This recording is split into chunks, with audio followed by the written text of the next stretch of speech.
वंदे मातरम। कैसे हैं बच्चों आप सब? उम्मीद करते हैं आप सब मस्त होंगे, स्वस्थ होंगे, तंदुरुस्त होंगे। तो जो है आ गए हैं बच्चों, आज हम आपको लेकर जो है एक नया जो है टॉपिक जो है बोर्ड एग्जाम के जो है, ठीक है, बोर्ड एग्जाम से संबंधित एक जो है नया टॉपिक लेकर आ गए हैं, जो है वीट स्टेन जो है सेतु, ठीक है, वीट स्टेन जो है ब्रिज। तो वीट स्टेन ब्रिज में हम जो है, ठीक है, आज हम लोग डिस्कस करेंगे बाबू की जो है वीट स्टेन जो है ब्रिज क्या होता है, इसमें हम लोग करते क्या है एक्चुअली जो है, ठीक है।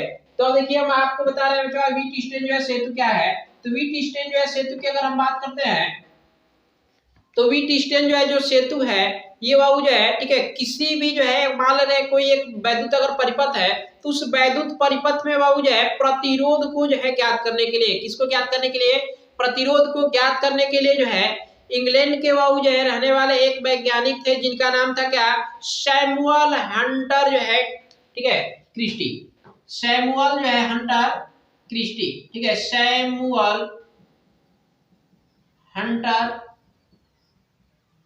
क्रिस्टी।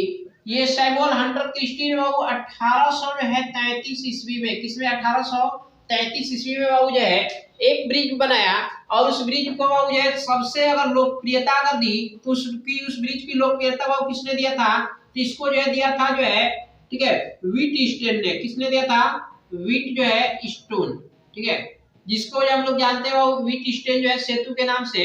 तो आज हम लोग डिस्कस करेंगे वीट स्टेन सेतु के बारे में। तो इसमें देखा वीट स्टेन सेतु में होता क्या है कि इसमें जो है 4 प्रतिरोध होते हैं। कितने प्रतिरोध होते हैं? 4 प्रतिरोध होते हैं। इन चारों प्रतिरोधों में से एक प्रतिरोध जो ऐसा होता है जो अज्ञात होता है। जो क्या होता है? अज्ञात। जैसे यहाँ देखिएगा हमने 4 प्रतिरोध को लिया है, पी, क्यू, आर और जो है एस, जिसमें जो एस है वो एस क्या है जी, एक अज्ञात प्रतिरोध है। इसी अज्ञात प्रतिरोध को हमें क्या करना है, ठीक है, वीट स्टेन जो है सेतु की सहायता से हमें क्या करना है, ज्ञात करना है।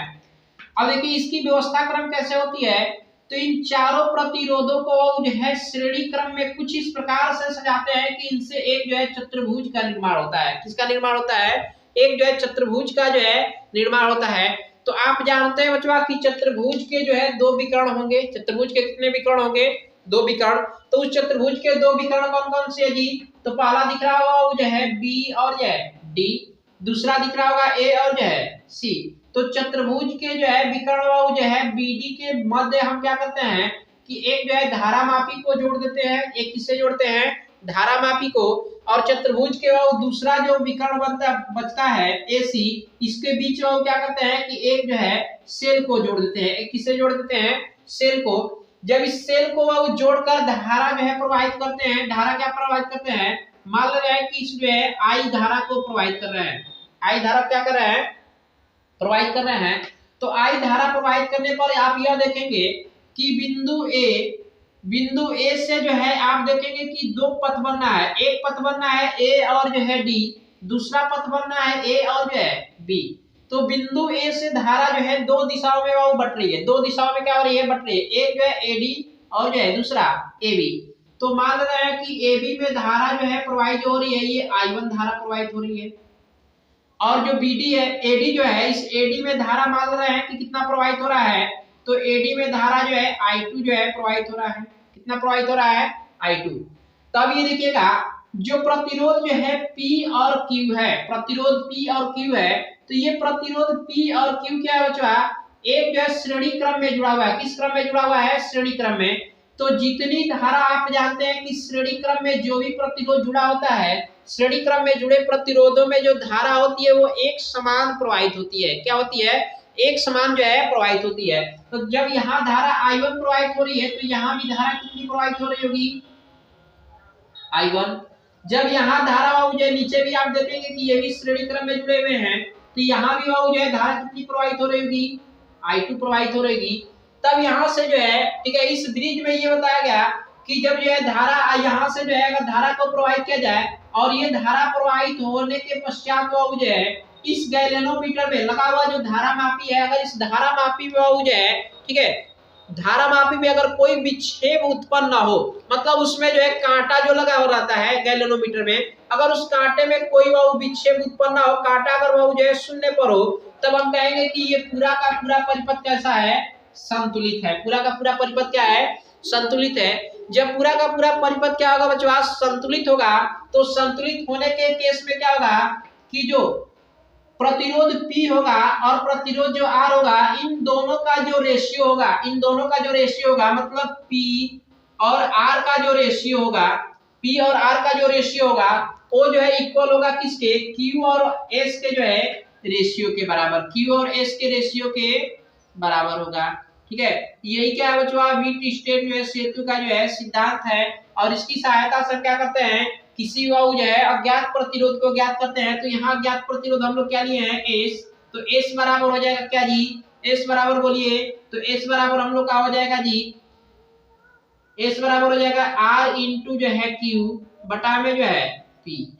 तो यहाँ से अज्ञात प्रतिरोध आपको मिल जाता है S बराबर जो है R इंटू Q बटा में जो है P। ठीक है, तो ये व्हीट स्टेन जो सेतु वो बहुत ही जो है इजी है, बच्चों को जो है थोड़ा सा जो है ये लगता है कि नहीं बहुत बड़ा ये टॉपिक है, लेकिन मेरे जो है ठीक है अगर मैं मानूं तो जो है सबसे इजी टॉपिक होता है बच्चों जो है व्हीट स्टेन जो है सेतु। और इस सेतु की सहायता से हम जो है ठीक है चाहे जितना भी जटिल से जटिल जो है अगर परिपथ हो, तो उस परिपथों को क्या करते हैं बहुत ही आसानी से उसमें प्रतिरोध का मान हम जो है ज्ञात कर पाते हैं। जैसे हमने यहाँ देखा बच्चों, बस आपको करना क्या है कि यहाँ पर जो है 4 आपको प्रतिरोध लेना है, जिसमें से एक जो है प्रतिरोध क्या रहे, अज्ञात रहे, एक प्रतिरोध क्या रहे, अज्ञात। उनको श्रेणी क्रम में वो कुछ इस प्रकार से व्यवस्थित करना है कि वो जो है एक चतुर्भुज का निर्माण करे, एक किसका निर्माण करे, चतुर्भुज का निर्माण करे। जब चतुर्भुज का निर्माण करेंगे तो निश्चित तौर से उसमें वो क्या होंगे, दो जो है विकर्ण बनेंगे, दो क्या बनेंगे, विकर्ण। और उस दो विकर्ण में हम क्या करेंगे कि एक विकर्ण से आप धारामापी को जोड़ दीजिए, एक विकर्ण को किससे जोड़ेंगे, धारामापी से, दूसरे विकर्ण को किससे जोड़ दीजिए, तो बैटरी से जोड़ दीजिए, जिसका विभव जो है कितना, विभवांतर जो है विद्युत वाहक बल कितना है जी, कैपिटल ई है, जिसका जो है विद्युत वाहक बल कितना है, कैपिटल ई है। तो अब इसके बाद से हम जो है इस बैटरी से जो है धारा आई को प्रोवाइड करें, और धारा आई प्रोवाइड करने पर इस जो है विकर्ण ए विकर्ण जो है बीडी में लगा हुआ जो धारा मापी, अगर इस धारा मापी में कोई विक्षेप उत्पन्न ना हो, कोई विक्षेप उत्पन्न ना हो, तो हम कहेंगे कि जो है ठीक है ये पूरा का पूरा परिपथ कैसा है, संतुलित है, पूरा का पूरा परिपथ कैसा है, संतुलित है। जब पूरा परिपथ संतुलित होगा तो उस केस में हम लोग कहेंगे कि P और R का जो रेशियो होगा, जो अनुपात होगा, P और R का जो अनुपात होगा वह इक्वल देना होगा किसके, Q और जो है S के जो है अनुपात के, Q और S के अनुपात के। अतः यहाँ से हम कह सकते हैं कि S जो होगा वो बराबर हो जाएगा किसके, तो S बराबर हो जाएगा जो है R इंटू Q बटा में जो है P। ठीक है, R इंटू Q बटा में क्या हो जाएगा, ठीक है P। तो ये वाव किसका जो है सिद्धांत है, तो ये वाव जो है व्हीट स्टेन जो है सेतु सिद्धांत है, व्हीट स्टेन जो है सेतु सिद्धांत है। तो आई होप कि ये वाव जो है आपको वीडियो अच्छा लगेगा, ठीक है आप समझ पाएंगे इस टॉपिक को। तो अच्छा लगे तो वीडियो को आप लाइक कीजिए, चैनल को सब्सक्राइब कीजिए। ठीक है, तब तक के लिए आप सभी को जो है वंदे मातरम, जय हिंद।